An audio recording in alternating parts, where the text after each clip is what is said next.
Mesdames, Mesdemoiselles, Messieurs, bonjour. Merci d'être là, toujours fidèles à nos programmes, toujours accompagnés bien sûr de toute l'équipe du Bonjour d'Algérie jusqu'à 9h30, les jours de semaine, bien entendu. Alors aujourd'hui, nous sommes le mercredi, donc le mercredi avec une date bien précise. Aujourd'hui, nous sommes le 7. Voilà, j'y arrive, le 7 novembre. Nous serons ensemble avec nos invités, avec Nedjma Herj. Dans un tout petit moment, nous retrouverons le flash d'information, juste après la météo, bien entendu. Et nous aurons le plaisir d'avoir aussi l'invité de la matinale. Ce matin, ça sera donc le directeur du métro d'Alger qui sera présent sur notre plateau. Nous aurons également plusieurs auteurs, bien sûr, pour parler de la 23e édition du Salon du Livre. Nous aurons également donc Nassera Bouloula qui vient donc, du Canada. Elle est auteure algérienne. Elle viendra nous présenter son tout dernier roman, Aimer Maria.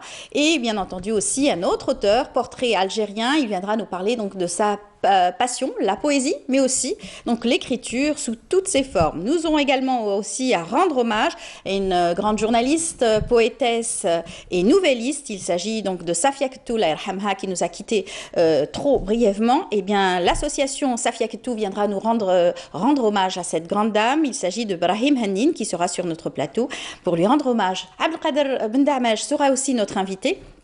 Lui qui est musicologue et spécialiste donc, de la musique et du chant, il viendra nous parler donc, de ses écrits parce que lui aussi écrit énormément. Tout ce qui touche à notre patrimoine musical, il sera là pour nous en détailler beaucoup et davantage. Il s'intéressera à deux grandes figures de la musique, notamment Hadj Mrizaq qui nous a quittés aussi il y a quelques années. Lui qui est spécialiste donc, de la musique shabi, il viendra aussi nous parler d'un grand poète algérien de son temps, du 15e siècle. Il s'agit de Sidi El-Khdar Ben Khlouf, un ouvrage qu'il vient de signer. Il sera aussi là pour signer ses ouvrages. Voilà, c'est tout le programme qu'on a choisi pour vous. J'espère que vous allez passer un beau moment en notre compagnie. Puis on vous laisse tout de suite avec la météo présentée ce matin par Mina Abed.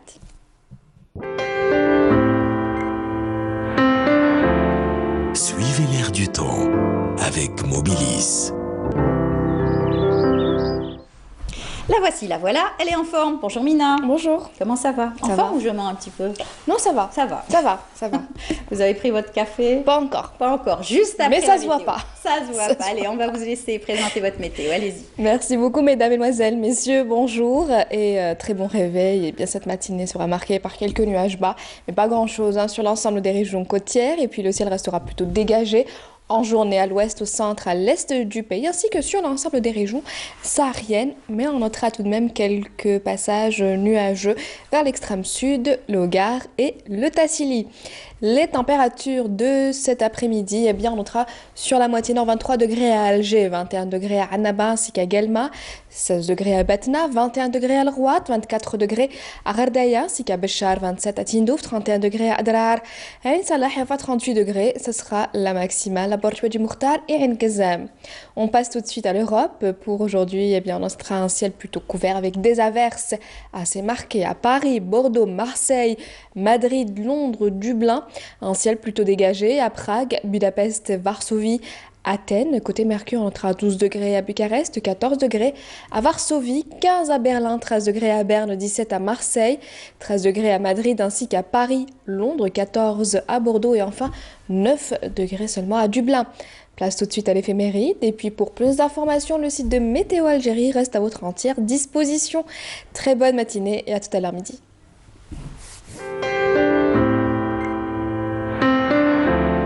La météo vous a été présentée par Mobilis. Merci beaucoup Mina. Merci à vous. Bonne journée. Bonne journée. Et bonne pause café. Merci. Et voilà, à tout à l'heure.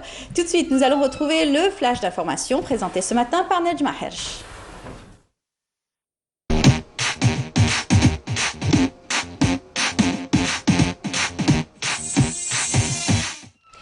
Madame, Monsieur, bonjour. Dans l'actualité, Président, les travaux du colloque historique intitulé 1er novembre dans l'histoire militaire, valorisation de l'expérience, le général de corps d'armée Ahmed Gaïd Salah, vice-ministre de la Défense nationale, chef d'état-major de l'armée nationale populaire, a affirmé que l'armée nationale populaire doit ancrer l'esprit de novembre et les nobles valeurs de la révolution algérienne parmi les jeunes générations.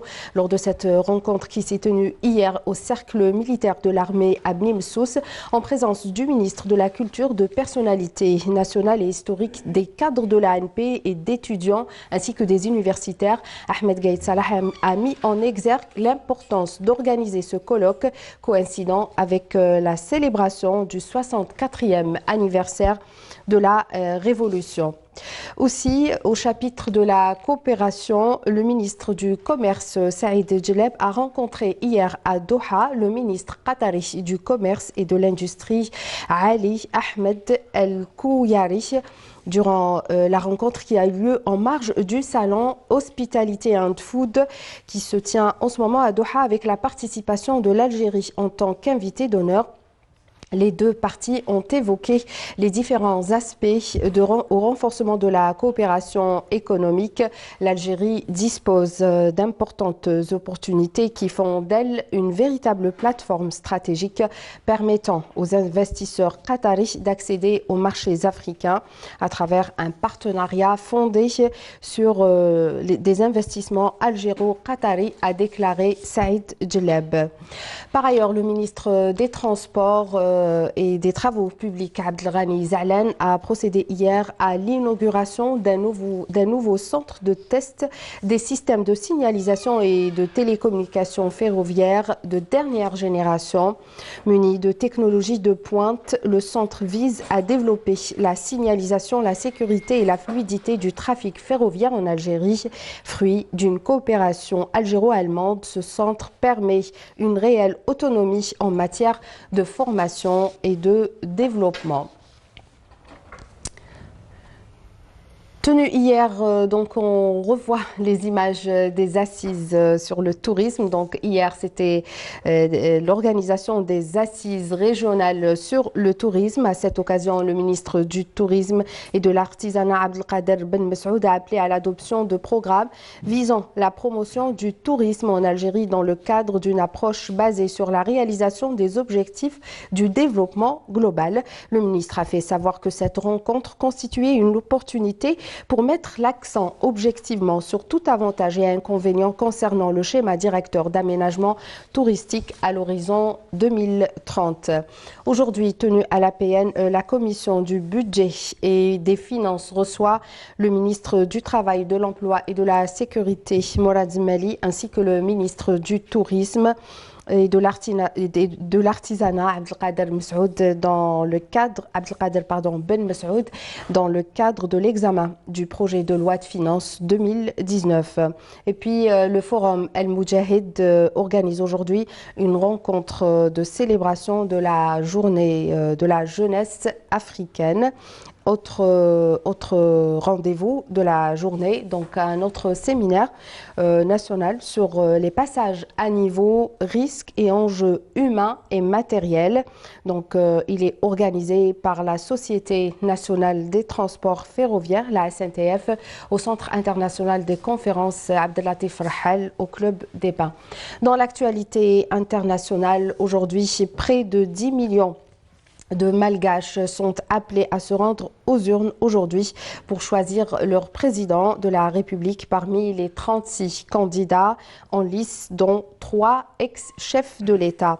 Et aux États-Unis, les citoyens américains étaient appelés aux urnes pour renouveler les 2 chambres qui composent le Congrès des États-Unis, soit un tiers du Sénat et la totalité des représentants. Et selon les premières tendances, la Chambre passerait sous le contrôle des démocrates, alors que le Sénat resterait aux mains des républicains. Voilà ce qu'il y avait dans l'actualité nationale et internationale. Je vous invite à retrouver tout de suite l'invité matinal.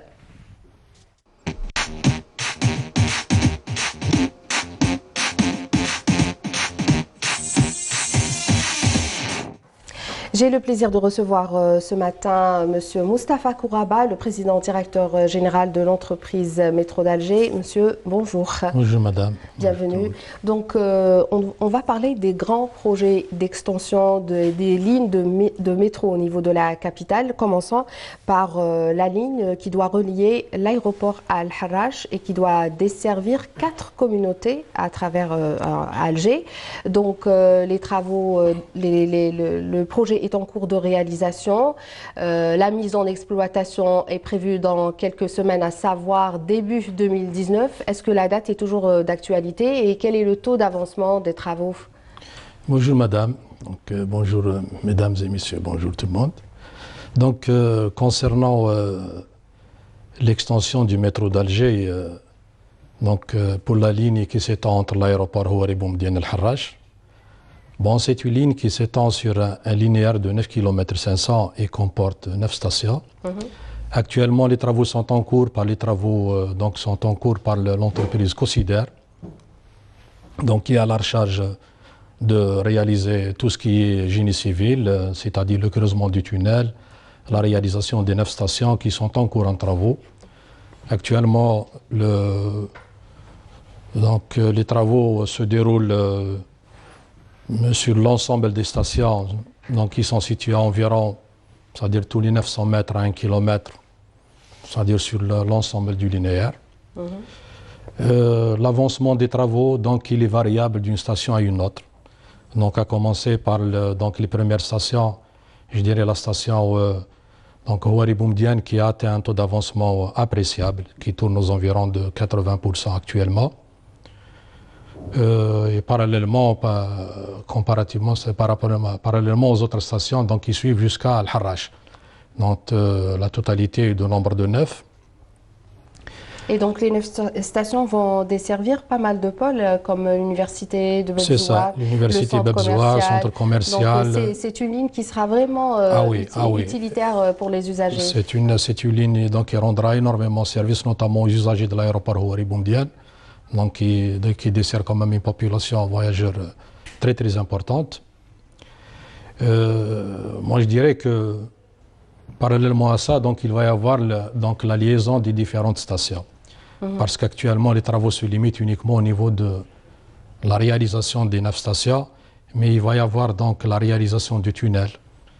C'est-à-dire c'est des tronçons d'une station à une autre, qui seront démarrés, moi je dirais, début de l'année prochaine, 2019. Les travaux qui vont être démarrés, ce n'est pas le métro qui va circuler. C'est les travaux qui vont démarrer. Le métro Mazel, il ne va pas encore circuler parce qu'il y a beaucoup de travaux qui restent à réaliser.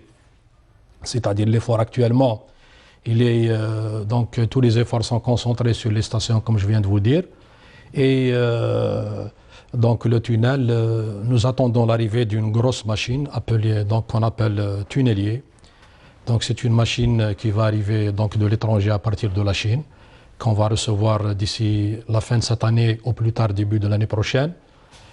C'est une grosse machine qui est composée d'un certain nombre d'éléments de terrassement et de creusement et de pose des éléments préfabriqués, c'est-à-dire pour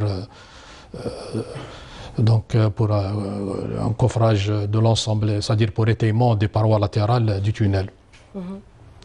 C'est une machine qui nous permet d'avancer journellement, évidemment en fonction de la formation géologique du terrain, d'un linéaire minimum de 16 mètres par jour à 40 mètres linéaires jour, c'est-à-dire de creusement du tunnel journellement.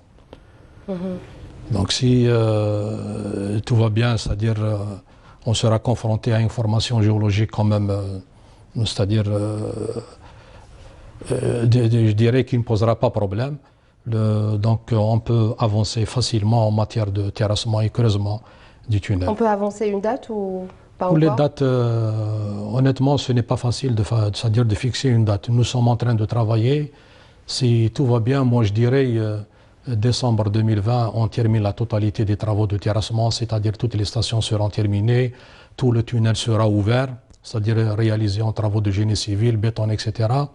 Mais ce qui va nous rester uniquement la pose des rails et tous les équipements, c'est-à-dire nécessaires. Tout ce qui est sonorisation, tout ce qui est partie système à mettre en place et signalisation à l'intérieur du tunnel, ainsi que les travaux d'aménagement. Parce qu'actuellement, les stations se limitent aux travaux de terrassement généraux, c'est-à-dire terminés à l'état brut, bétonné.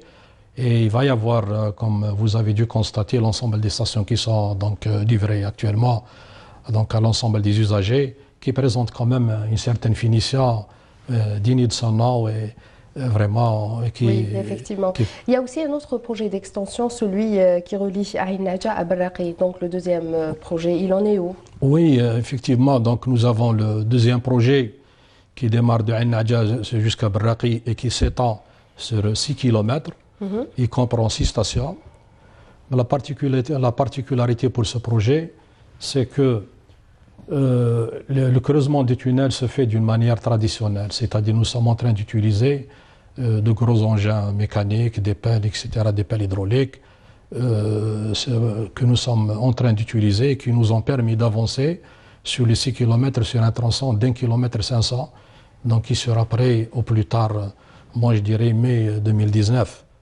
Moi, toujours, je parle en matière de terrassement, c'est-à-dire ouverture et bétonnage du tunnel. Nous avons actuellement une station qui est presque terminée. C'est la station Mohamed Boudiaf.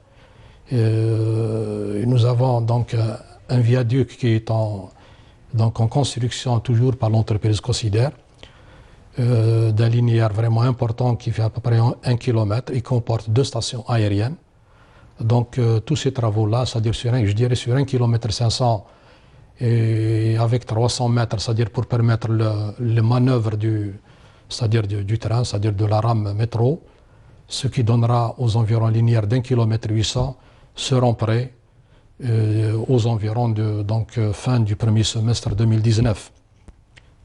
Et ensuite, donc, on va entamer les travaux comme je dis, les travaux d'aménagement et travaux de poste de voie et tout ce qui est signalisation et autres.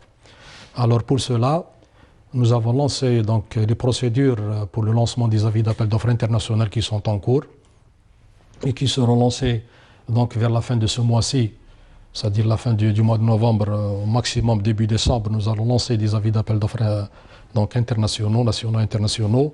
C'est pour le choix des entreprises qui vont donc poursuivre la suite des travaux. Voilà. Et il y a aussi un autre troisième grand projet d'extension, celui de Saht Chouhada Bab El Oued. Oui, pour Saht Chouhada Bab El Oued, nous avons un tronçon aussi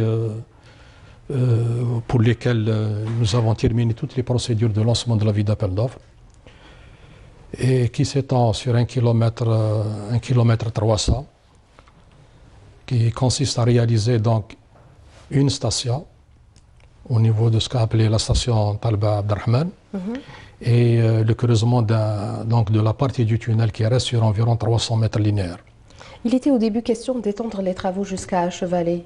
Oui, on va y revenir. De toute façon, on parlera de l'extension jusqu'à Chevalet. Donc, je continue toujours pour Bab El Oued, si vous permettez. Oui, allez-y. Donc, Bab El Oued, l'avis d'appel d'offres sera lancé donc, ces jours-ci. Clé en main, c'est-à-dire tout ce qui est donc terrassement, aménagement, poste de voie, partie système et tout ce qui s'ensuit. C'est pour relier donc la ligne existante actuellement qui est limitée à Saht Chouhada, donc jusqu'à Bab El Oued. Et parallèlement à ça, donc nous avons donc un dossier que je dirais qui est prêt. C'est pour désenclaver la zone ouest d'Alger qui pose énormément de problèmes et de déplacements, notamment déplacements en matière de transport urbain. C'est-à-dire Chiragad et Ibrahim. Chiragad, donc Chevalet, nous avons 8 km entre Saht Chouhada jusqu'à Chevalet. Et nous avons l'autre branche de Chevalet jusqu'à Chiragad, Ibrahim, Oued Fayet. Voilà. Donc pour cela, le dossier il est prêt. Nous avons terminé toutes les études nécessaires. Nous attendons donc prochainement le financement pour le lancement, c'est-à-dire en travaux de cette ligne qui requiert quand même une importance capitale pour la capitale d'Alger. Tout à fait. Et après réalisation et finalisation de tous ces projets d'extension, donc le trafic journalier va forcément changer? Bien sûr, tout à fait. C'est-à-dire? C'est-à-dire actuellement, nous avons 19 stations. Nous avons 19 stations qui sont donc opérationnelles. Donc, je dirais que dans les tout prochains jours, nous allons mettre en service les 2 stations qui restent sur la ligne Saht Chouhada jusqu'à Al-Harrach. Jusqu'à Al-Harrach. Et forcément, vous allez renforcer également la flotte? Oui. Donc, ces 2 stations-là, nous avons la première station qui est située au centre d'Alger, c'est la station Ali Boumenjel. Et nous avons la deuxième station au niveau du guide Constantine. donc, qui sont terminés donc, et qu'on va donc, mettre en service dans les tout prochains jours, Inch'Allah. Et moi, je dirais que avec l'ouverture de ces deux stations-là, nous allons enregistrer un certain nombre de voyageurs qui vont fréquenter donc, le métro qui va atteindre les 200 000 donc, voyageurs jour. Actuellement, nous tournons aux environs de 160 000 et qui était donc à 120 000 avant la mise en service des trois premières stations, c'est-à-dire en l'occurrence Saht Chouhada, station Atelier et Ain Nadja, qui ont été donc mises en service depuis le mois d'avril, donc au mois de septembre passé. Et évidemment, pour faire face donc au transport de toute cette au nombre important de voyageurs que fréquente le métro. Donc nous avons procédé au renforcement de cette ligne par l'acquisition de 12 rames de métro. Donc c'est un contrat qui est passé entre l'entreprise Métro d'Alger et la compagnie donc, espagnole CAF. Nous avons déjà donc, réceptionné au niveau d'Alger 5 rames qui sont en phase d'essai et qu'on va injecter progressivement à partir du mois de décembre, c'est-à-dire sur la ligne, après avoir terminé l'ensemble des essais nécessaires.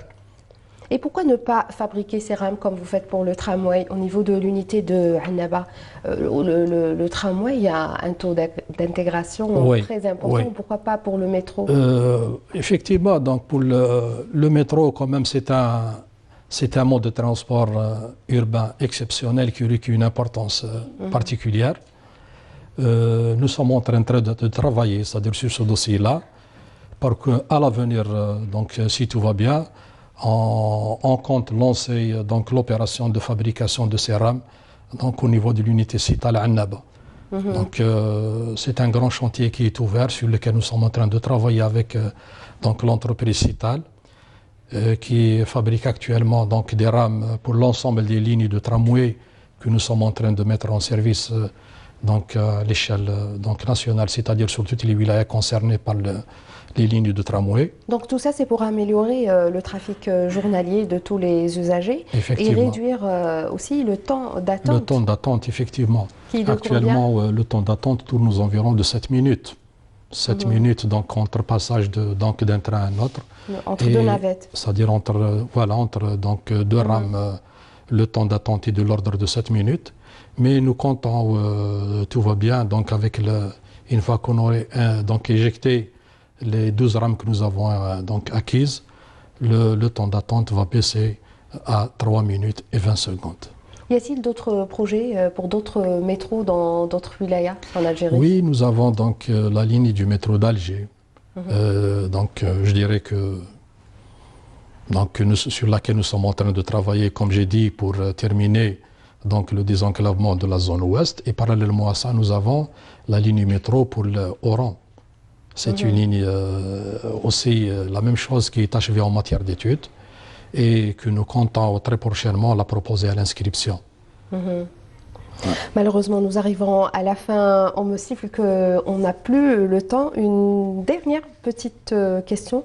Par rapport à la politique tarifaire. Oui, je dirais que la politique tarifaire, elle est abordable. Actuellement, le ticket du métro, il est de 50 dinars pour un voyage normal ordinaire. Mais celui qui fréquente le métro quotidiennement, nous avons des procédures d'abonnement. Et est-ce que ça amortit les charges pour la société? Bien sûr, ça amortit les charges, donc tout compte fait. Donc un voyage peut revenir jusqu'à 17 dinars au lieu de 50 dinars en faisant un abonnement d'une année. Donc moi, je considère que la gamme tarifaire est abordable vis-à-vis donc, de notre population donc, qui fréquente le métro. Et il y a aussi des abonnements que nous sommes en train de faire avec un certain nombre d'organismes, que ce soit les universités, le transport d'écoliers, etc. Et puis, il y a une frange de population qui a quand même, c'est-à-dire des réductions en matière de transport, jusqu'à 50%. Le métro d'Alger qui était, il y a 20 ans, un projet carrément impensable, monsieur Effectivement. Kouraba. Maintenant, honnêtement, c'est un projet qui a réglé, moi je dirais, énormément de problèmes en matière de déplacement. Et je souhaiterais continuer dans cet élan pour désenclaver moi je dirais tous les... Inch'Allah, très bonne continuation à vous, Monsieur Mustafa Kouraba. Merci d'avoir accepté notre invitation. Quant à moi, je vous retrouve dimanche. Amel, c'est à vous. Merci beaucoup, Nejma. Merci à votre invité également. Et puis, on aura le plaisir de vous retrouver, bien sûr, à partir de dimanche prochain, Inch'Allah. Et bien, tout de suite, nous allons continuer notre émission et on vous invite à aller retrouver la 23e édition du Salon du Livre, bien sûr, d'Alger, avec son lot aussi de conférences, de rencontres, d'auteurs, de signatures d'auteurs. Eh bien, je vous invite tout de suite à suivre ce reportage signé Yazid Ait Mahiddin.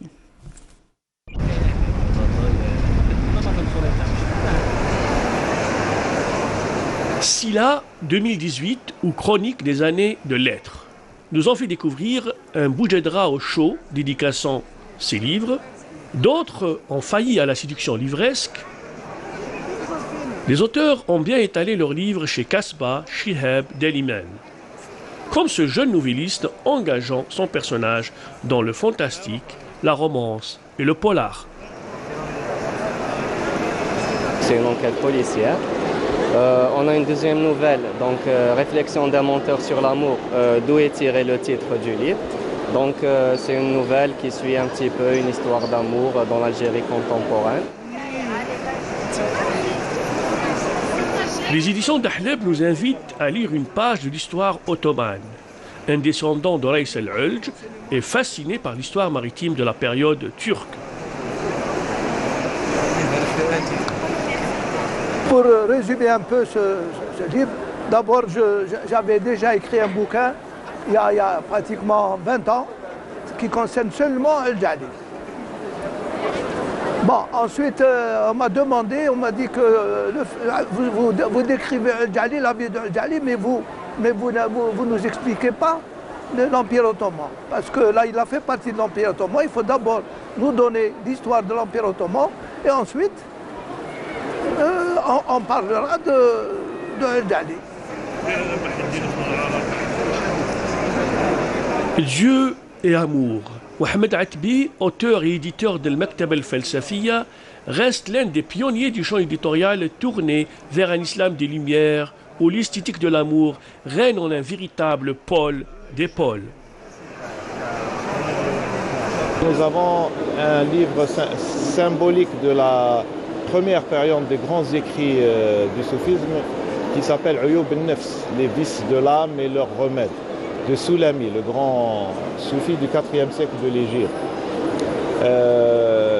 Après, nous avons commencé à publier René Guénon, le grand métaphysicien et soufi français qui est devenu égyptien, de nationalité égyptienne après 1930. Nous avons publié deux de ces titres et nous sommes en train de préparer la sortie d'autres titres de Guénon. L'Algérie est un fief, est un terroir fécond de grands maîtres soufis.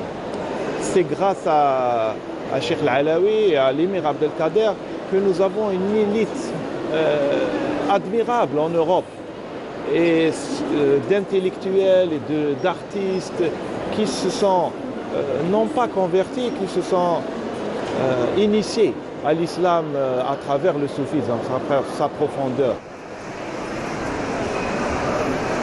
Lire, faire lire, réciter, des gestes que le Sila 2018 a immortalisés auprès des mordus des classiques de Voltaire, de Mouhia, d'El Moutanabbi, de Moyane et de tous les autres.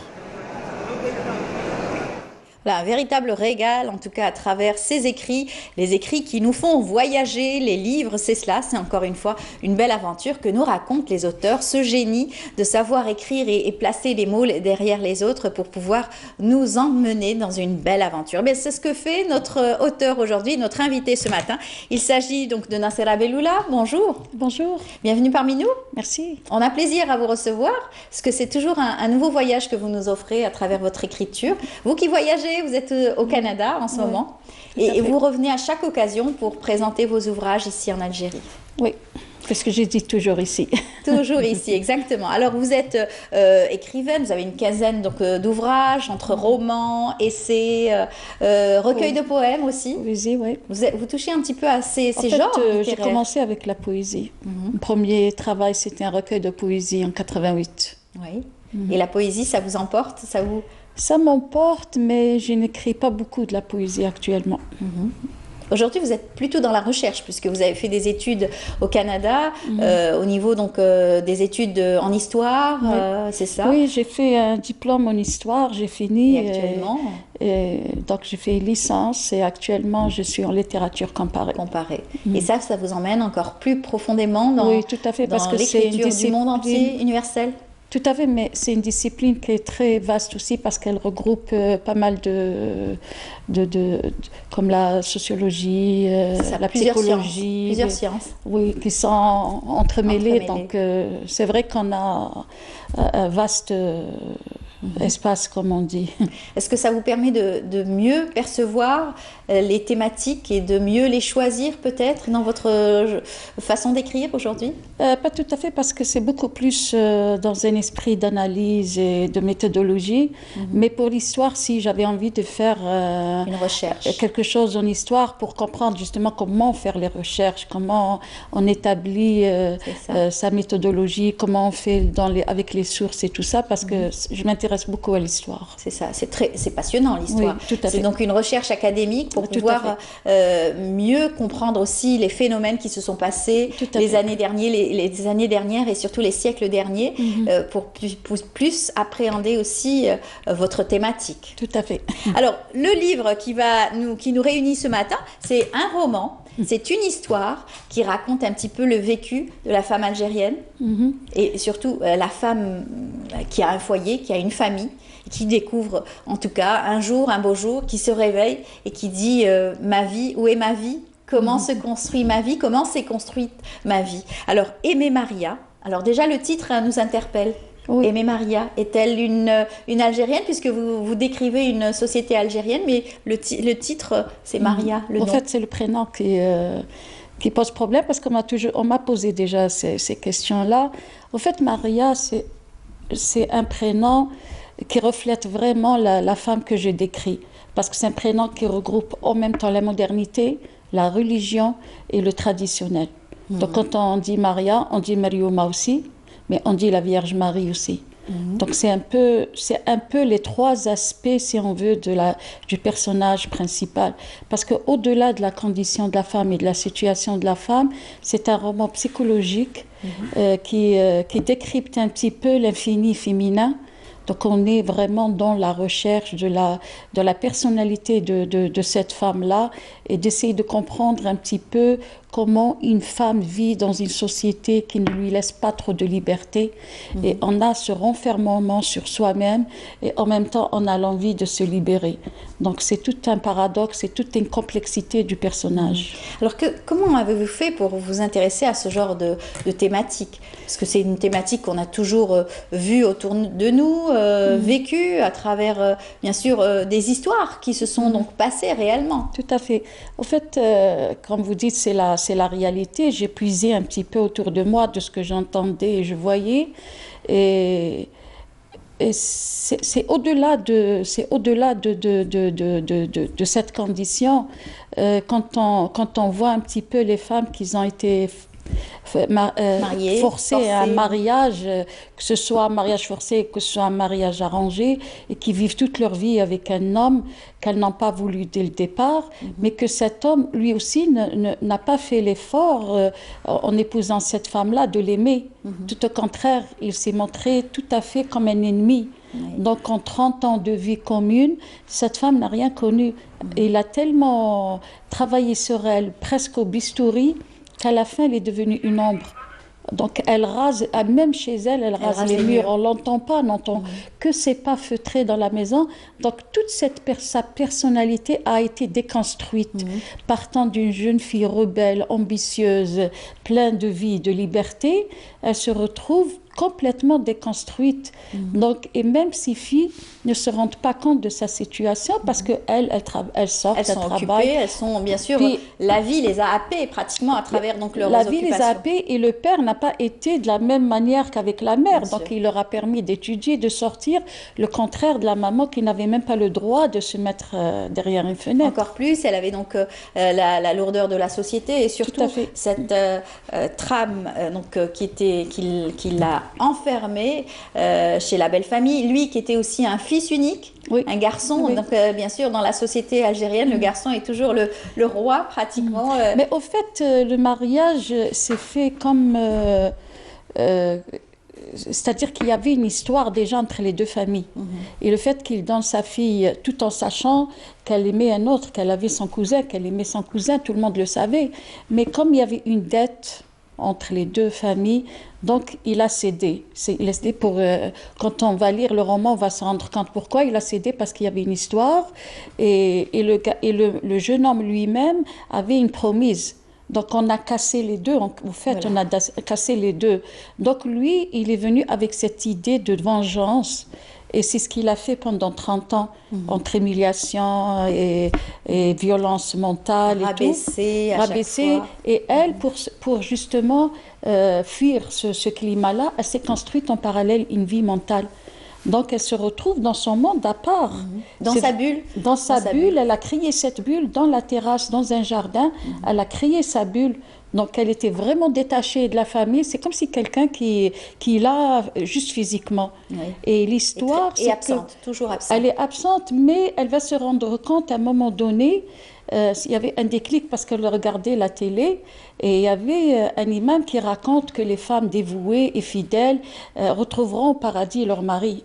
Donc c'est là, elle était déjà dans un monde dépressif, elle était déjà, elle entrait dans la folie, voilà. Elle entrait dans la folie. Elle était dans la détresse, elle avait besoin d'une personne qui puisse la prendre en charge et la libérer surtout de cet univers qui était devenu insupportable à la fin. Parce que finalement, vous commencez le roman en racontant déjà la fin. Vous racontez que ça y est, elle a pris la décision de partir. Sans n'en parler à personne, sans rien du tout, ramasser ses affaires et mettre des œillères et tout ramasser pour sortir. C'est ça, c'était le déclic, c'est l'émission qu'elle avait vue au soir. C'était ça le déclic. Elle s'est dit, bon, j'ai supporté 30 ans ce bonhomme-là, mais je ne vais pas le supporter pour l'éternité. Parce qu'elle, dans sa tête, une fois dans l'au-delà ou au paradis, elle allait retrouver sa liberté, Ali. Elle allait retrouver d'abord Ali, son amoureux de jeunesse.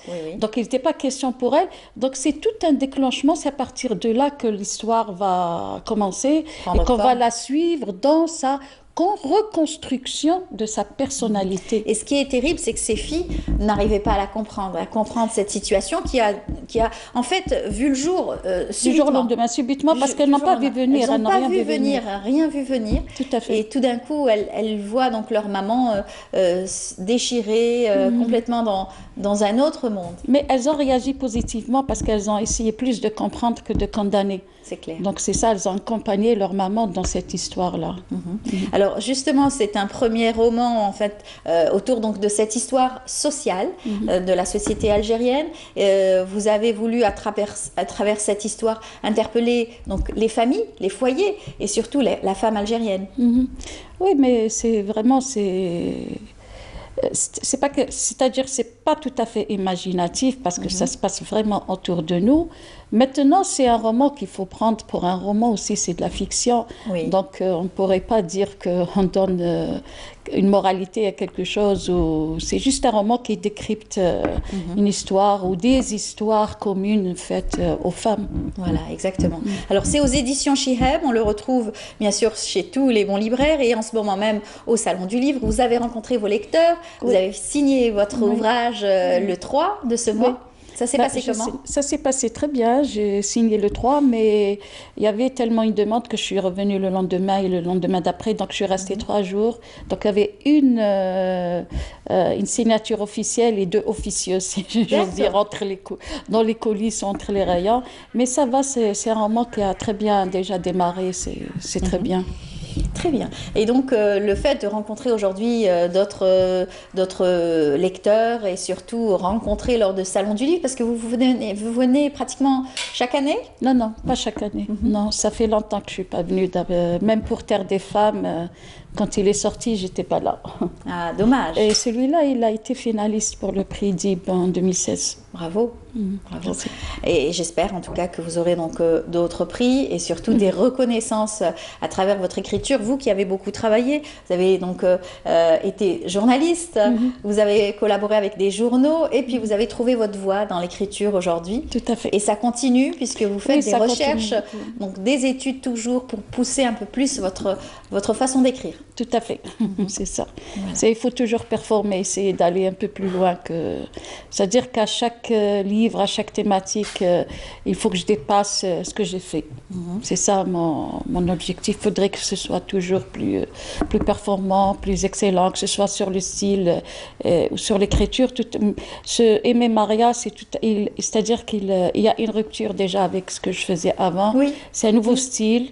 Bon, c'est toujours la thématique des femmes, comme pour Terre des Femmes ou pour Jemina, mais là, c'est une nouvelle façon d'écrire et Monsieur de narrer, de raconter. Oui, Monsieur Mili, qui était... c'est l'auteur du Rempart de la Brèche ou quelque chose comme ça, je ne me souviens pas très bien du titre, qui était membre du jury de DIB, avait dit que ce roman-là, il inaugure une nouvelle ère de la littérature algérienne et le considère comme le premier roman moderne algérien. C'est magnifique. C'est vrai, c'est un très bon compliment en tout cas pour votre écriture et saluer aussi les jeunes plumes et surtout encourager encore une fois à s'intéresser de plus en plus aux faits peut-être de société aujourd'hui, la société, et d'écrire ce qui se passe réellement. Oui, tout à fait. C'est-à-dire qu'il y a des faits, mais il faudrait savoir comment les traiter, comment aborder ce sujet-là, parce que il y a des manières d'aborder qui paraîtraient peut-être crues ou là, mais là c'est abordé d'une manière, c'est vrai, c'est un sujet très lourd. Délicat, mais quand même c'est abordé d'une manière poétique. Donc il y a beaucoup d'amour, il y a beaucoup de tendresse, il y a beaucoup d'espoir, mais c'est écrit d'une manière qui interpelle. Voilà, vous avez mis à nu la famille algérienne et bien sûr surtout la vie conjugale qui est aussi très peu aussi décrite peut-être et avec bien sûr des condamnations, des morales, surtout une morale. Mais c'est surtout la vie de couple, parce qu'on ne sait jamais comment... Chez nous, le couple algérien, même les enfants, même à un certain âge, ne connaissent pas très bien les relations entre leurs parents. Et surtout pour la femme, quelle que soit sa situation, elle n'en parle pas. Elle a pu supporter 30 ans de misère, mais elle n'a jamais parlé. C'est ça. Et comme elle dit, Maria disait avec, bien sûr, les grossesses qui se répétaient, elle était donc femme au foyer et elle travaillait justement pour son foyer uniquement. Elle n'avait pas le temps de regarder autre chose. Du tout. Et bien sûr, ses enfants, l'éducation, le ménage. Pour elle, les grossesses, c'était une sortie de secours, c'était une issue. Dès qu'elle était enceinte, elle était bien parce qu'elle avait quelque chose pour elle et d'elle, donc il pouvait la sortir de son état. Mais dès qu'elle accouchait, elle revenait à son état un petit peu amorphe, si j'ose dire. C'est terrible. En tout cas, c'est une belle histoire que vous racontez. Ça va peut-être donner à réfléchir à certains couples qui peut-être aujourd'hui vivent mal aussi leur histoire. D'autres, tant mieux, que la vie, bien sûr, leur a souri. Heureusement d'ailleurs, c'est aussi l'occasion de rendre hommage aussi à la femme. Par cette écriture. Tout à fait. En tout cas, moi, mathématiques, ça a toujours été la femme. Je m'intéresse beaucoup à la condition féminine, pas qu'en Algérie, un peu partout. D'ailleurs, récemment, il y a eu la création du Parlement des écrivains francophones dont je fais partie. Et justement, c'est pour tendre une perche aux femmes un peu dans le monde, pour les aider dans leur vie quotidienne. Ou pour se libérer, avoir une oreille attentive surtout, et pouvoir raconter et essayer de changer les choses. C'est ça, il faudrait que... C'est-à-dire qu'il faut leur apprendre à se confier, leur apprendre à parler, parce que garder pour soi des choses aussi lourdes, ça a des conséquences graves sur la personnalité. C'est pour ça je disais que c'est un roman psychologique. Eh bien, en tout cas, bravo pour cet ouvrage, et puis longue vie, bonne chance. Merci beaucoup. J'espère de beaux prix à l'avenir encore. Puis revenez nous voir prochainement. Vous avez un autre ouvrage en préparation, un recueil de poèmes peut-être? Non, plus ça y est. Non, un roman.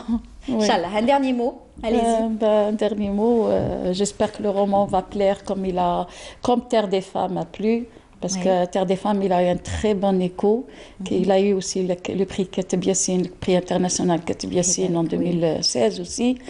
J'espère que celui-ci aussi trouvera ou touchera le public. Très bien. En tout cas, on pourra le retrouver au Salon du Livre. C'est encore jusqu'au 10. Le salon est toujours ouvert jusqu'au 10 de ce mois. Ça se passe à la SAFEX. Eh bien, il y a tous les bons éditeurs et nationaux et étrangers, bien entendu. Aimé Marière, vous allez le retrouver au niveau des éditions Shihab. Voilà. Merci beaucoup, Nassera. Merci, c'est moi qui vous remercie. À très bientôt. Merci. Bonne chance. Voilà, on a eu le plaisir d'avoir avec nous ce matin Nassera Belloula, donc écrivaine, qui est venue présenter Aimé Maria, son tout dernier roman. Voilà, on continue notre émission. Je vous invite à une petite balade touristique à travers Beni Abbas. C'est Nesrine Ben Saidi qui nous y invite. Beni Abbas, perle de la Saoura. De par la beauté de ses dunes au sable fin et de ses sites naturels historiques et de ses jardins verdoyants qui ont fait de cette région la destination touristique la plus prisée du sud-ouest algérien. Selon la légende locale, vers le 6e siècle de l'Hégire, quand le saint Sidi Othman, venu d'Égypte au lieu dit Hammama, assoiffé et fatigué, avait enfoncé son bâton dans la terre, laissant jaillir une eau cristalline aux vertus thérapeutiques reconnues. Il y avait 4 tribus ici à Beni Abbas avant que la 5e n'existe, qui était la tribu de Sidi Mohammed ben Abd Salam. Les habitants de la région ont supplié Sidi Mohammed ben Abd Salam de rester avec eux. Ce dernier accepta, mais à condition de l'autoriser à construire un 5e qsr. Et c'est comme ça que Qsr Beni Abbas a vu le jour.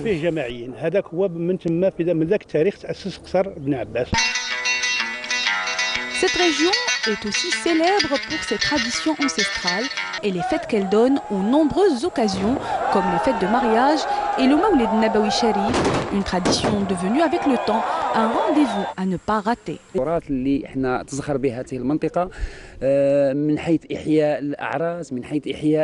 Cette région est célèbre par ses traditions ancestrales, comme les fêtes de mariage et aussi les fêtes célébrées à l'occasion de retour des pèlerins.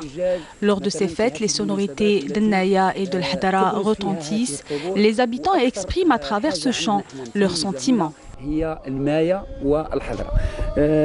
ces sites historiques et la beauté de ces paysages, Beni Abbas jouit également d'un patrimoine immatériel très riche. Depuis 4 années, la ville accueille le festival des musiques traditionnelles et populaires. Oui. Voilà, de retour sur le plateau, on a toujours le plaisir de retrouver donc nos invités et cette fois-ci, notre invité va revenir aussi sur un hommage, il va rendre hommage aussi à une grande journaliste. Nous avons beaucoup parlé donc des dames et des femmes qui s'engagent dans l'écriture. Eh bien, Safia Kettou était une journaliste qui, elle, s'est beaucoup investie dans l'écriture. Elle était passionnée par ce qu'elle faisait. Elle nous a quittés trop brièvement, en tout cas, Allah yarhamha. Donc, il est là pour nous rendre hommage, Monsieur Ibrahim Hannin, qui est donc le secrétaire général de l'association des amis de Safia Kettou. Bonjour. Bonjour. Bienvenue parmi nous. Merci de votre invitation. Là, c'est le mec qu'on a eu plaisir à vous retrouver parce que ça n'a pas été facile. Notre journaliste et collègue Yazid Ait Mahidine vous a retrouvé sur Internet. Et puis, il s'est toujours intéressé à ce que vous faisiez pour rendre hommage à cette grande dame. Cette journaliste qui, est, donc, qui a quitté Ain Safra. Oui. Alors, bon, de son vrai nom, c'est Safia Kettou. Oui. De son vrai nom, Rabhi Zahra. Voilà. Poétesse et romancière, journaliste et écrivaine. Bon, elle a choisi son pseudo de Ain Safia. C'était le nom d'antan de Ain Safra. Safia, c'est le nom d'antan de Ain Safia. Elle a pris le Safia. Et Kettou, c'est le prénom de sa mère. Voilà. Donc, elle est née à Ain Safra le 15 novembre 1944. Et elle nous a quittés tragiquement le 29 janvier 1989. Elle qui était une journaliste, elle a été passionnée par les lettres. Oui, elle était enseignante dans sa région. Oui, elle était enseignante de 1962 à 1969. Puis elle a atterri à Alger. Elle a atterri à Alger, occupé un poste au ministère de l'Enseignement. Et à partir de 1973, elle opta pour une autre carrière critique d'art et journalisme, et fait ses premiers pas à l'APS. Voilà. Oui. Elle est l'auteur de plusieurs œuvres, entre autres Amicitar en 1979. Bon, voilà, elle vient d'être réédité. Oui. On va le montrer. Oui. Allez-y. Voilà. Et puis voilà. Voilà, on a fait que des photocopies. C'est ça. Elle s'est intéressée aussi au livre jeunesse. Oui. Et Planète Mauve, Safia Ktou, elle a chanté l'enfant et la nature, la tendresse et les arts. Elle a célébré la paix, la liberté, la mer et la terre. Elle a dénoncé la misère, l'injustice, l'exploitation et le racisme. La pauvreté aussi. Oui. Elle a composé pour les 5 continents parce qu'elle espérait un jour la guerre disparaîtra, que la justice sociale sera un fait concret et que la fraternité aura le dernier mot. Ça a toujours été donc une femme engagée pour les causes nobles, en tout cas, donc de ce monde, la pauvreté, la Palestine justement, les Chili, guerres. Elle était pour la paix dans le monde et elle voulait, en tout cas, installer son écriture dans ce sens-là, s'engager dans l'écriture. Elle a collaboré à plusieurs quotidiens, et ce qui a fait donc sa plume aussi. Elle était très jeune quand elle a écrit son premier roman. Oui. Alors. Son premier roman, elle l'a écrit en 1983, normalement. 1983. Oui. Non, elle a écrit le premier roman en 1979. Oui. Et La Planète Mauve, Amicitar en 1979, et La Planète Mauve en 1983. On la voit en photo. Hein. Oui. Vous nous avez ramené une photo d'elle en noir et blanc. Allah yarhamha. Alors, c'est une personnalité, donc femme engagée, qui a beaucoup écrit et dénoncé surtout, et malgré ça, elle avait son jardin secret. Elle aimait la petite enfance, elle a aussi enseigné et aussi été proche des enfants. Elle a écrit des livres pour enfants. Elle a écrit beaucoup, Alors, elle a même tourné une pièce à l'Artea intitulée Asma. Oui. Elle était aussi membre de l'Union des écrivains algériens. Bon, dans son recueil Amicitar, Safia se fait tout à la fois interprète et par la plume, comme on vient de parler, et par la pensée de ces peuples, qu'ils soient chiliens, comme je viens de dire, palestiniens, libanais ou autres, que l'oppression et l'injustice sont maintenues dans une condition de vie. Attention au micro, pardon. Voilà. Sous-humanité, torture physique et morale des prisonniers, angoisse éprouvée dans les recoins les plus repoussants des bidonvilles, fierté de la mère du martyr, cris agonisants arrachés par le napalm et les bombes incendiaires sont autant de souffrances présentées par l'auteur. C'est ça. Alors, vous vous êtes intéressé donc à cette personnalité littéraire parce que vous êtes originaire donc de Ain Sefra. Oui, nous sommes de Ain Sefra. Les intellectuels de Ain Sefra ont voulu lui rendre hommage. Oui, nous avons fait parce que Safia Ktou, elle reste éternelle dans le cœur des Sefraouis. Oui. Et nous avons fait d'elle une association culturelle défendant et protégeant et conservant le patrimoine de la région. L'association, comme on vient de parler, elle est active depuis le 2008. C'est ça. 2008, soit une dizaine d'années. Les membres de l'association nous avons un docteur à la tête de l'association, M. Tefla Abdelkader, qui est aussi écrivain. Nous avons Boudaoud Amoyer qui est traducteur, qui vient de traduire le livre. Nous avons les membres Sahraoui El-Haj, Sahraoui Abdelkader. Nous avons Bouzarwata Mohamed, nous avons Khairi Belkhair et bien d'autres. Et moi-même, bien sûr. Voilà. Oui. Et bien entendu, chaque année, vous revenez pour rendre hommage à Safia Ktou. Oui, à Safia Ktou. La date de son décès?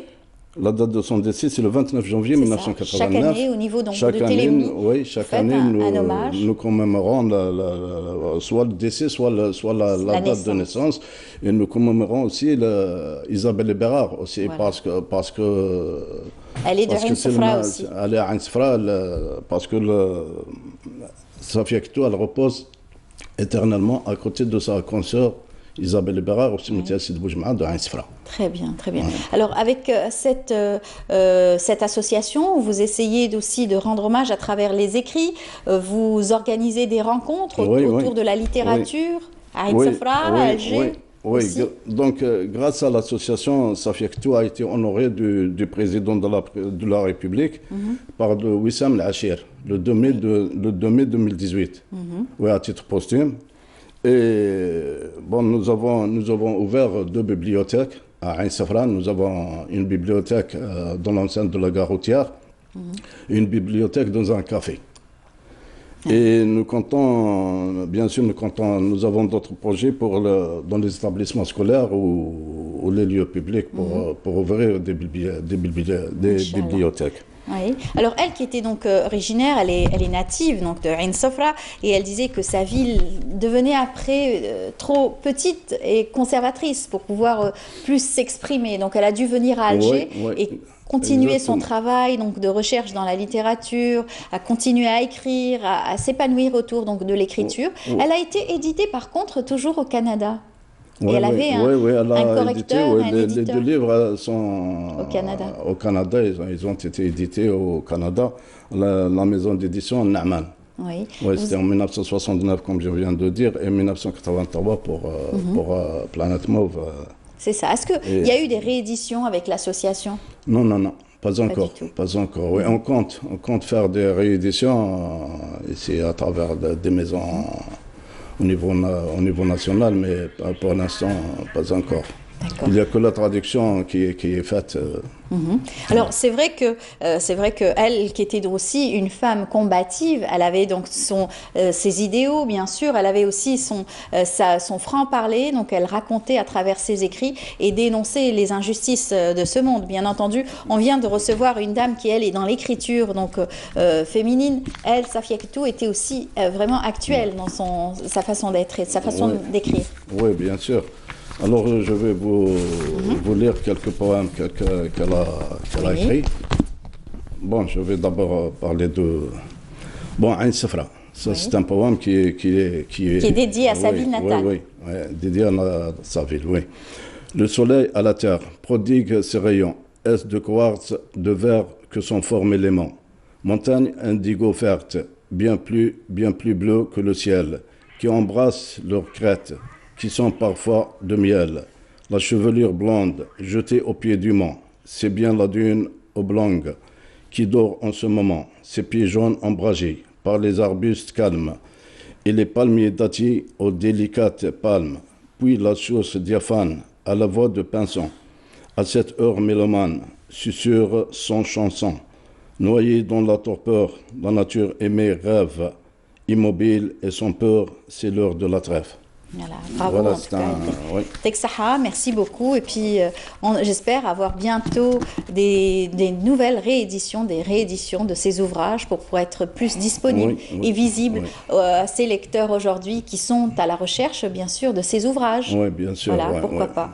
Mieux connaître la personnalité de Safia Ktou à travers ses écrits. Oui, on essaie d'organiser, donc nous organisons des colloques, des rencontres littéraires, les soirées ramadanesques. Donc à chaque fois on fait, quelque chose, des rencontres, à longueur d'année. On participe même les fêtes nationales, les fêtes religieuses. À chaque fois, on invite une personnalité, à chaque fois, on honore des personnalités. C'est ça, au nom de l'association. Et vous êtes aussi, vous travaillez avec d'autres associations dans le même style, qui travaillent sur les hommages et la littérature. Oui, exactement. En tout cas, merci beaucoup. Je rappelle, M. Brahim Hannine, vous êtes le secrétaire général de l'association Safia Ktou. Vous êtes donc originaire de Ain Safra, vous aussi, et vous vous êtes rassemblés en collectif pour rendre hommage à deux grandes dames donc, de la littérature, c'est Safia Ktou et aussi Isabelle Eberhardt. Merci je vous remercie. Merci, c'est moi qui vous remercie. Voilà. Bonne journée à vous. Puis on va continuer, restez avec nous, on va suivre tout de suite ce reportage signé Mohamed Rabouh qui nous emmène à la découverte d'un grand poète aussi algérien du 15e siècle. Il s'agit de Sidi El-Khdar Ben Khlouf. On se retrouve juste après. Le Medhoun sous la forme de poésie populaire a fait son apparition en Algérie par le biais du grand poète Sidi El-Khdar Ben Khlouf. Aujourd'hui, son mausolée se trouve dans la localité qui porte son nom, Sidi El-Khdar, à une 50aine de kilomètres à l'est de Mostaganem. Aucune date de naissance ou de décès n'est précisée à son sujet par les auteurs de recueils de poésie. En revanche, dans ses propres poèmes ou khasidat, Sidi Lakhdar nous apprend qu'il est né vers la fin du XVe siècle et qu'il est issu de la grande tribu des Maghrawa, dont le berceau était la vallée de Chelef et les monts du Dahra. Sidi Lekhal Ben Khlouf ou Abdallah Ben Khlouf, plus connu sous le nom de Sidi Lakhdar Ben Khlouf, est un brillant panégyriste du prophète et l'un des rares auteurs qui s'est spécialisé dans le Madih. Il est également le plus prolifique de son époque, dont le répertoire a été repris par toutes les générations de chanteurs. Abdallah passe toute sa jeunesse à Mazagan, une localité près de Mostaganem qui donnera son nom à la célèbre bataille menée le 26 août 1558 contre les Espagnols. Une bataille à laquelle Ben Khlouf avait participé. Il affirme que les premières 40 années de sa vie sont passées comme un mirage. Après la cinquantaine, il entreprend un voyage à Tlemcen et se rend auprès du shir connu sous le nom de Sidi Boumediene. Après ce contact intellectuellement très fructueux, le poète s'imprègne du mouvement religieux existant à l'époque et va de ce fait se consacrer entièrement au culte et à la dévotion. On est venu de Relizane avec la crèche Meysoun. On est venu visiter l'Ouali Saleh, Sidi Lakhdar Ben Khlouf. Bon, le côté ouest, spécialement nous de Relizane, on y croit beaucoup. On y croit aux Oulia, on y croit aux traditions, à tout ce qui nous tient, même la religion, ça tient. Alors on est venu, on a trouvé là, vous voyez, c'est pas la peine de décrire. Il y a trop de monde, un petit peu de partout, et c'est bien. Ces poèmes, qui au départ étaient essentiellement consacrés à la femme, versent dans la spiritualité. Ils ne sont plus que religieux et élogieux. C'est peut-être depuis cette date qu'il a changé de prénom de Lekhal à Lakhdar. Trop pauvre pour entreprendre le pèlerinage à la Mecque, il a eu, selon les récits, d'extraordinaires compensations. Il aurait vu en rêve 99 fois le prophète Mohammed salawatillahi alayhi. À côté du mausolée, on a fondé une école coranique où de jeunes étudiants venus des 4 coins de l'Algérie apprennent à ce jour le Saint-Coran. Il a vécu 125 ans et 6 mois, selon Al-Qasida intitulée Abqaw bis-Salama, et dans laquelle il transmet son testament.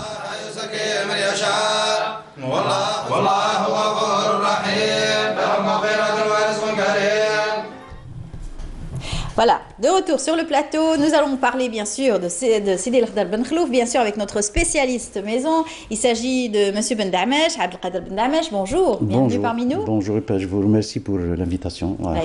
Bienvenue comme à chaque fois, président du Conseil des Arts, des Lettres et des Arts et des Lettres. National des Arts et des Lettres. Voilà, j'y arrive.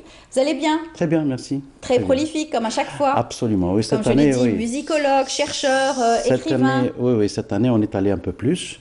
Et en sortant, Sidi Lakhdar Ben Khlouf, c'est un peu le thème de toute mon existence. Il voit le jour aujourd'hui, je suis très heureux. C'est pour ça que je vous ai dit en venant, moi je m'attendais à présenter le livre de Hadj Mrizaq justement hier. Et puis, puisque depuis que je vous connais, vous rendez hommage, vous parlez, vous êtes un spécialiste de Sidi Lakhdar Ben Khlouf. D'ailleurs, on a même créé un festival national de poésie melhoun en hommage à Sidi Lakhdar Ben Khlouf. Et puis toujours parce que c'est un monsieur à qui on n'a pas donné toute l'importance depuis très longtemps. D'abord depuis l'indépendance à aujourd'hui, et puis même avant. Ça fait 4 siècles. Il a vécu il y a 4 siècles, il a vécu 125 ans. Et puis il a il est un peu partout, il a un peu le sens de l'ubiquité, il est un peu partout. Et en même temps, il est dans tous les thèmes possibles et imaginables. C'est un moudjahid, c'est un grand panégyriste du prophète Mohammed sallallahu alayhi wa sallam, tout. Et puis il a été même dans les choses insoupçonnées comme le Jafr. Le Jafr qui est la prédiction La prédiction, il prédisait comme l'a fait exactement Ibn Khaldoun un peu avant lui. Il était aussi après le saint patron de la ville. Absolument. Et donc tout le monde, d'ailleurs c'est un passage obligé dans la ville donc, de Mestran. Je considère ça comme une reconnaissance à l'homme d'abord, à un homme qui a consacré sa vie entière 125 ans, Leiberg. Oui, il a vécu tard, justement, bien sûr. Très longtemps. Et cette reconnaissance se traduit jusqu'à aujourd'hui par une foule nombreuse qui arrive tout le temps, pratiquement. Il n'y a pas uniquement que des saisons ou un rugby que les Mostaganimois organisent régulièrement à Sidi El Khder. C'est une reconnaissance historique pour ce monsieur qui a laissé toute sa vie entière pour le panégyrique du prophète Mohammed sallallahu alayhi wa sallam. C'est le plus grand panégyriste que nous connaissons dans l'histoire de la poésie. Et puis, il est, en un mot, pour faire très très vite, il est le fondateur de la poésie melhoun au Maghreb. Exactement. Voilà. Et tous les autres qui sont venus après, ce sont des élèves, soit directement, puisqu'ils le connaissaient pendant sa période, soit c'est des élèves indirects, comme disait Hajj Mohamed. Et travaillent sur les textes de Sidi El Khder Ben Khlouf, bien sûr.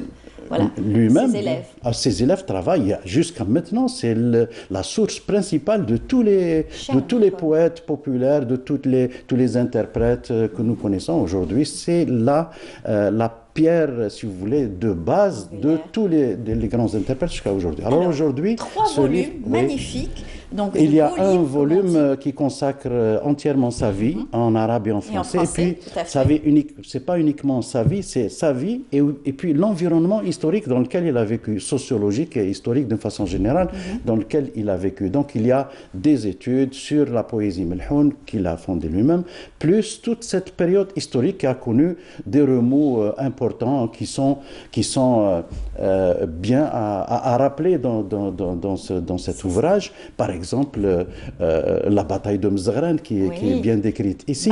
Oui, voilà, qui a été relatée, écrite par Sidi El Khder Ben Khlouf, par exemple. Trois volumes. Et 2 volumes et 2 autres volumes qui consacrent son œuvre. Et son œuvre ici, très modestement, qui est constituée de 167 poésie exactement. Wow. Voilà. Alors comme je vous l'ai dit, ça fait toutes ces années, durant toutes ces années, vous avez écrit énormément, parce que vous êtes très prolifique dans l'écriture, donc de grandes personnalités donc, de notre musique et notre patrimoine musical. Mais Sidi El Khder Ben Khlouf a toujours été pratiquement presque en dormance, comme on dit. Absolument. Ça vous a tenu à cœur parce qu'il fallait bien le faire, absolument. Bien je l'ai constituer. Fait, ça m'a coûté 7 années de travail.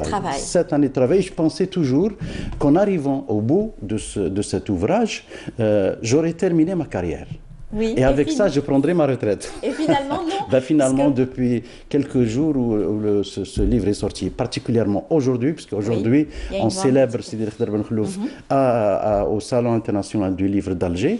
Et on célèbre aussi, il y a une journée melhoun le samedi 10, Inch'Allah, prochain, au salon où on va parler de Sidi El Khder Ben Khlouf, on va parler de la poésie melhoun et on va célébrer Sidi El Khder Ben Khlouf à Alger, au Salon international du livre. Et ça, aujourd'hui, à partir donc, de 13h et ce jusqu'à 18h, vous serez au Salon du Livre. Absolument. Quel pavillon? C'est le pavillon au niveau de l'ENAC. De pavillon central, au niveau du stand de l'ENAC. Voilà. C'est toute la journée. Et puis, je n'ai pas attendu la journée particulière d'aujourd'hui. Depuis le premier jour, le livre est sorti, puis il y a les ventes dédicaces tous les jours qui se font. Vous êtes présent, bien sûr, parce que vous avez bon nombre d'autres ouvrages. Moi, je voulais rendre hommage à toutes les personnalités qui ont participé depuis de longues années, et particulièrement 2 personnes qui m'ont soutenu depuis le début. C'est El Hajj Boufarma, qui est l'un des descendants de Sidi El Khder Ben Khlouf, qui a réalisé la traduction en arabe de ce document. Et aussi Bouassri Abtouadjine qui a fourni, qui a travaillé avec moi dans le corpus poétique qui est aujourd'hui gigantesque de 167 C'est extraordinaire poésies. Parce que c'est vraiment très délicat. Vous touchez à l'histoire, vous touchez aussi à une personnalité qui a vécu dans le 15e siècle. Au 16e siècle. Il est à cheval sur 3 siècles. Oui. Il est à cheval sur 3 siècles. C'est ça. À la fin du 15e siècle. Il a vécu 125 ans. Tout le 16e siècle et il est mort au début du 17e siècle. Voilà. assez énorme. Donc vous allez très loin dans l'histoire et dans les archives, parce qu'il faut trouver tout cela. Est-ce que ça a été conservé par la famille, les descendants? La principale source d'information, c'est Sidi El Khadr Ben Khlouf lui-même, puisqu'il donne les poésies, il raconte tout. Il n'y a qu'à lire, c'est tout.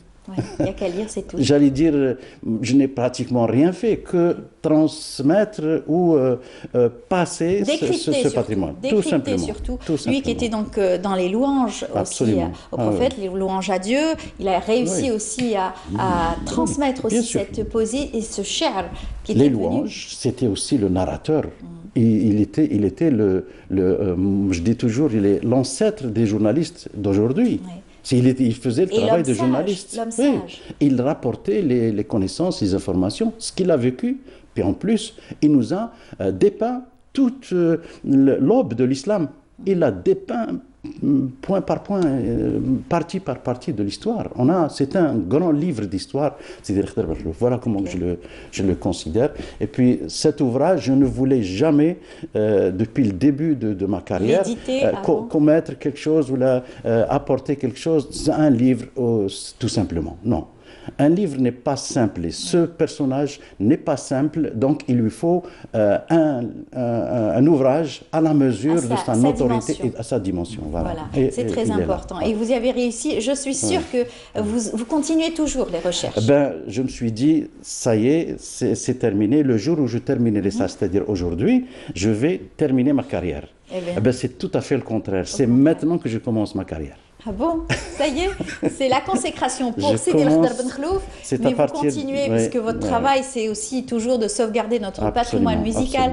Vous l'avez toujours fait sur nos plateaux, vous étiez toujours invité pour rendre hommage et surtout parler de l'histoire, surtout et de la recherche de tous ces artistes qui ont en tout cas embelli notre musique, notre patrimoine à travers le ciel artistique de notre pays depuis toujours. À travers leur vécu, à travers leur musique et surtout le genre musical. Des choses aujourd'hui, le moindre geste que nous devrons faire pour ces gens-là, c'est de les consacrer, de les rappeler. De les rappeler avec un ouvrage qui assure la pérennité un peu de la connaissance de ce monsieur. C'est ça. Un bel hommage aussi à Hadj Marizaq. C'est vrai qu'il y a peu d'écrits qui ont été... Peut-être M. Sharfi l'a décrit à travers son ouvrage, qui consacre un peu tous les musiciens. C'est un dictionnaire qui aide aussi énormément les journalistes, d'ailleurs. Ça, c'est donc Hadj Marizaq. Vous lui avez consacré au niveau donc, de Alpha Design. Voilà, les éditions Alpha Design. Et donc, par contre, les autres ouvrages, c'est l'ENAG. Voilà, vous racontez le parcours de cet artiste Chahbi, qui était dans l'ombre. Qu'on le veuille ou pas, il était dans l'ombre. Il était dans l'ombre d'un monument qui s'appelle Hadj Mohamed Lanqa. On a toujours eu cette présence d'esprit de dire voilà, le Chahbi c'est l'Anqa. Mais le Chahbi c'est l'Anqa, c'est vrai. Si on doit parler, d'ailleurs on va parler dans quelques jours de lui à l'occasion du 40e anniversaire de son décès. C'est un véritable monument. Mais l'histoire du Chahbi dans notre pays, l'histoire de la culture musicale de notre pays, elle est plus vaste que ça. Elle est encore plus vaste. Elle est avec d'autres personnalités. L'un d'entre eux c'est le Hadj Marizaq. D'ailleurs le titre de l'ouvrage s'appelle Cheikh El Hadj Marizaq ou l'autre école du Chahbi. Et quand on analyse cette école, j'allais dire nouvelle, non, elle a existé. Il est mort en 1955 et les années 40 ont apporté cette manière tout à fait différente d'aborder le Chahbi. Le Chahbi de Hadj Marizaq. Il a commencé grâce à son frère, c'est son frère qui l'a investi. C'est son demi-frère, Mohamed Qiyouji. Et Mohamed Qiyouji aussi était l'un des mentors de Hadj Mohamed Lanqa. Et puis en plus, il nous donne le Hachmi Grouabi. Il a un seul élève, lequel élève nous a donné une multitude de chanteurs également, et des interprètes qui ont suivi sa voix, de la clarté du texte, de l'amabilité, de la gentillesse, de la disponibilité.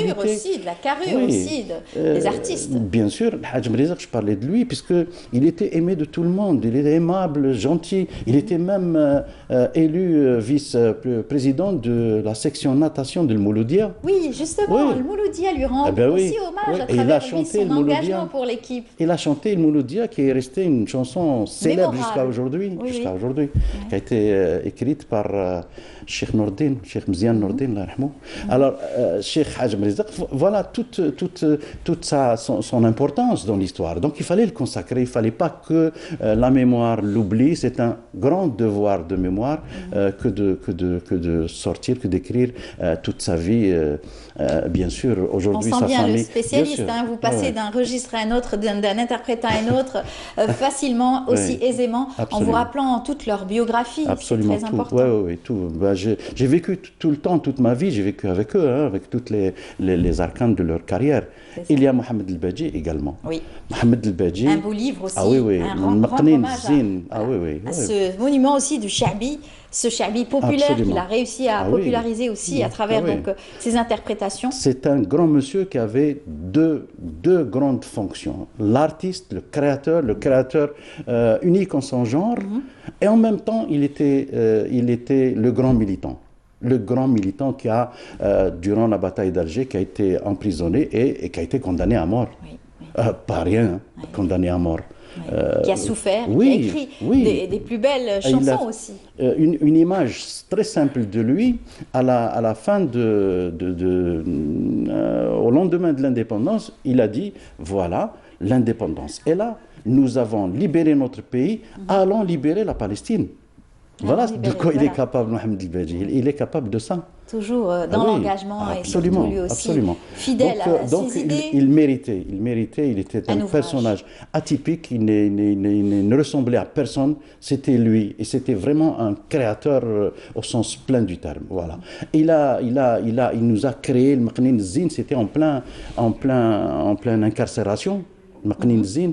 C'est un gardien de prison qu'il insultait tous les jours au moment où il entonnait l'adhan, l'appel à la prière. Tous les matins, il le faisait. Et puis tous les matins, il attendait qu'on l'exécute. Oui. Il était condamné à mort. C'était dur, c'était des moments très durs. Ce gardien de prison lui disait chante, Canari. Et c'est à partir de là que naît le Canari, Maqnin Zine, qui devient célèbre jusqu'à maintenant. Tous les grands chanteurs l'ont interprété. Voilà. Et aussi, se sont intéressés à cette chanson, l'ont reprise aussi à leur façon. Et ça reste, bien sûr, une empreinte indélébile pour le monde du Sha'bi. Bahr Tofan également. Voilà un sujet que tous les autres, ni poètes, ni artiste-interprète ne l'a fait. Il l'a fait, et de quelle manière? Aujourd'hui, ça reste aussi un fleuron de la poésie, j'allais dire melhoun entre guillemets, mais une chanson moderne qui s'inscrit aujourd'hui au patrimoine de la chanson Sha'bi. Tout à fait. Il n'y en a pas deux, donc surtout des auteurs comme lui, des interprètes comme lui. Chacun a sa place. Aujourd'hui, heureusement, nous avons des interprètes qui se démarquent les uns. Oui, il a donné Maqnin Zine d'abord à Boujma Al-Aqis, qui était son ami, tout ça, son compagnon, et ensuite il a été reprise par Amar Zahi. Amar Zahi qui lui a donné une dimension énorme. Une autre aura, une autre personnalité musicale. Donc unique en son genre, même Amar Zahi est unique en son genre. Donc j'ai traité cette fois-ci pour le Sila 2018, qui m'a donné l'occasion, l'ENAG m'a donné l'occasion de le faire avec Sidi El Khder Ben Khlouf, et ensuite El-Badji, des personnages complètement nécessaires pour la culture musicale de notre pays, nécessaires aussi pour la mémoire de notre pays, la mémoire collective, et ils ont participé grandement. Il faut leur rendre hommage, leur tirer vraiment la référence. Voilà. Et c'est pour ça qu'aujourd'hui, je voudrais appeler les initiés, les gens qui connaissent, qui savourent le texte de Sidi El Khder Ben Khlouf, qu'ils viennent au salon. J'y serai jusqu'à 18h. Voilà. Tout à fait. Et en tout cas, jusqu'à 18h, ça commencera à 13h. Vous aurez l'occasion de suivre et de rencontrer M. Abdelkader Ben Damesh à partir de 13h au niveau du stand de l'ENAG. Merci beaucoup, M. Ben Damesh. Merci, c'est à moi de vous remercier. Cette richesse que vous nous avez apportée ce matin sur le plateau. En tout cas, bonne chance. Merci. Ça continue, l'écriture continue. Ça et surtout continue, l'édition des CD aussi. On n'oublie pas. Hein. Je prépare aussi 2019. Des coffrets. Oui. Inch'Allah. On se reverra très prochainement, Inch'Allah. On va continuer, puis on va apprécier une des plus belles voix aussi du Sha'bi algérien, bien sûr du Sha'bi, de notre patrimoine, Had El-Hachmi Garawabi. On se retrouve juste après.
Très belle interprétation qu'on pourra voir peut-être dans d'autres moments, puisque nous avons le plaisir de retrouver notre invité, dernier invité avant la fin de l'émission. Il s'agit donc de notre invité, Wahid Ziadi. Bonjour. Bonjour. Bienvenue parmi nous. Merci, merci. C'est le mec qu'on a eu le plaisir de vous recevoir il y a quelques temps.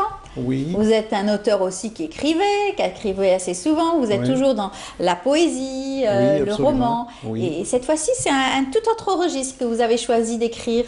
Oui, tout à fait. J'ai adopté un nouveau style. Au départ, c'était un peu dense, c'était de la littérature surtout. Donc j'avais un lectorat assez réduit, restreint même. Alors j'ai changé un peu de technique d'écriture pour être plus accessible. Voilà, un large lectorat algérien. C'est ça. Vous êtes donc auteur, professeur de français. Oui. Vous avez écrit, vous vous êtes toujours intéressé surtout à l'écriture aussi sociologique. Vous écrivez, vous dépeignez un petit peu des cas au quotidien et surtout les conflits.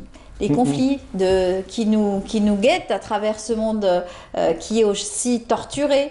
À travers le conflit arabo-israélien. Arabo-israélien, exactement. Et aujourd'hui, vous vous êtes intéressé à un sujet beaucoup plus léger. Tout à fait. De la société algérienne, que vous avez intitulé Portrait algérien. Oui, c'est ça. C'est comme vous savez que l'intention de tout écrivain est d'être à peu près le miroir de sa société, de son entourage. On a essayé de refléter un petit peu le quotidien, ce qui nous dérange, ce qui nous amuse, ce qui parfois nous déçoit. Voilà, c'est des petites séquences d'un quotidien d'Algérien, un citoyen modeste. Voilà ce que nous vivons pratiquement chaque jour. Vous avez voulu avoir un autre lectorat aujourd'hui, peut-être différent.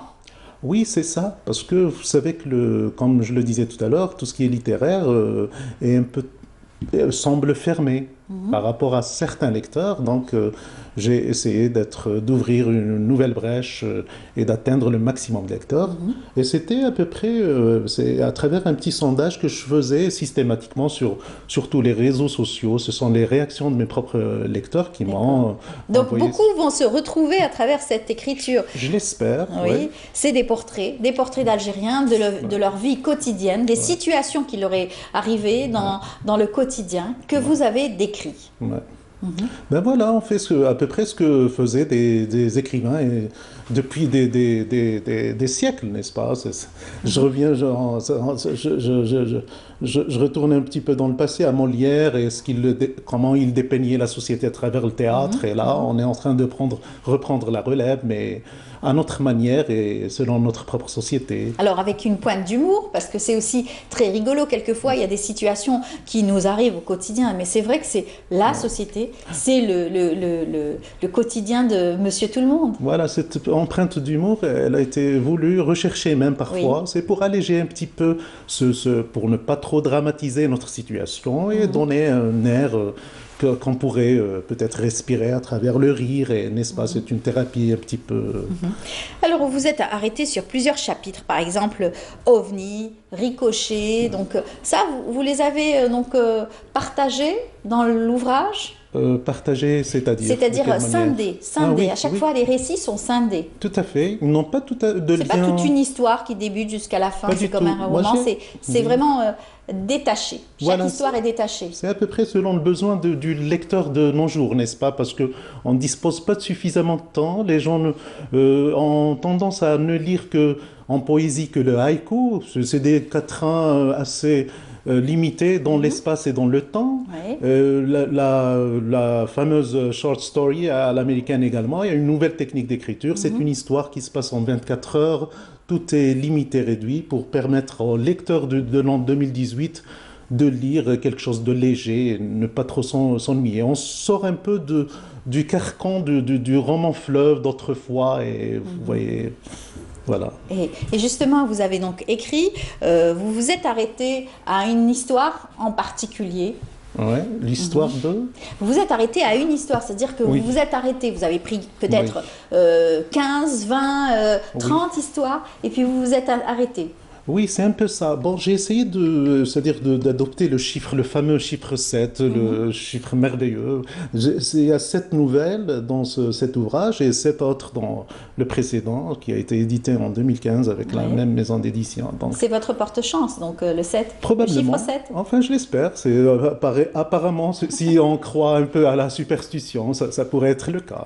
C'est ça, pourquoi pas. Alors, vous avez visité le Salon du Livre, vous avez été... Voilà. Vous êtes présent en ce moment? Oui, justement, avec l'édition Al-Qobbiya au pavillon central. Nous avons procédé à des ventes dédicaces et échanges avec lecteurs et publics. Et puis, nous avons une présence aussi, nous avons un stand de la wilaya d'Oum el-Bouaghi et de Batna qui ont été élus cette année, les wilayas qui devaient être représentés au niveau du SILA. Il y a eu des interventions également, des conférences extrêmement importantes. C'est le dernier jour en principe, ça se passe en 3 jours. Moi, j'invite les... C'est passionnant, les conférences. Les conférences sont très intéressantes, à chaque fois une thématique qui vraiment interpelle le lecteur. C'est un peu tout, c'est une mosaïque, on parle d'amazirité, de poésie, et entre autres. Vous serez présent donc au salon, il y aura une vente dédicace. Voilà, ça a été déjà fait et Lyon, ça sera aujourd'hui, Inch'Allah, ça sera la dernière journée. Malheureusement, on aurait souhaité prolonger le séjour, mais comme vous voyez, nous avons quelques contraintes. Oui, quelques contraintes et aussi des occupations, puisque vous enseignez toujours. Oui. Moi, je suis parti en retraite anticipée et j'exerce toujours dans le privé, dans une école de langue. Voilà. Donc, je suis pratiquement toujours dans le même domaine. Donc, toujours passionné par votre métier et puis passionné par les lettres, bien entendu, puisque vous écrivez assez régulièrement. Oui, depuis des années maintenant, plus de 25 ans que... Tout à fait. Alors, maintenant que Portrait algérien est sorti, vous avez un autre projet en attente? Je compte l'année prochaine faire c'est-à-dire m'engager dans l'aventure de la traduction. Je vais traduire mon propre roman en anglais, en arabe. Enfin, voilà. C'est gros travail. Oui, une grande œuvre et qui demande quand même de la volonté et du temps. Inch'Allah. En tout cas, on vous souhaite bonne chance. Merci beaucoup d'être venu sur le plateau. Wahid Ziadi, je rappelle, vous êtes venu nous présenter votre ouvrage Portrait algérien aux éditions Al-Qobbiya. Vous serez au Salon du Livre aujourd'hui, encore une fois, un dernier jour. Et puis, à très bientôt, on vous dit. À très bientôt. Merci de m'avoir accueilli et... Merci à toute l'équipe Canal Algérie d'avoir toujours été hospitalier. Merci beaucoup à vous. Bonne chance. Merci. Et puis, on salue aussi notre collègue. Nous avons appris aussi le décès de sa maman. Il s'agit de Farida Ben Salem. Allah yarhamha. Et puis, sabr à toute la famille. Voilà, on est arrivé à la fin de l'émission. Merci à vous tous de nous avoir suivis. Excellente journée. Puis, on se donne rendez-vous demain, 8h, 9h30 avec toute l'équipe. Au revoir et bonne journée.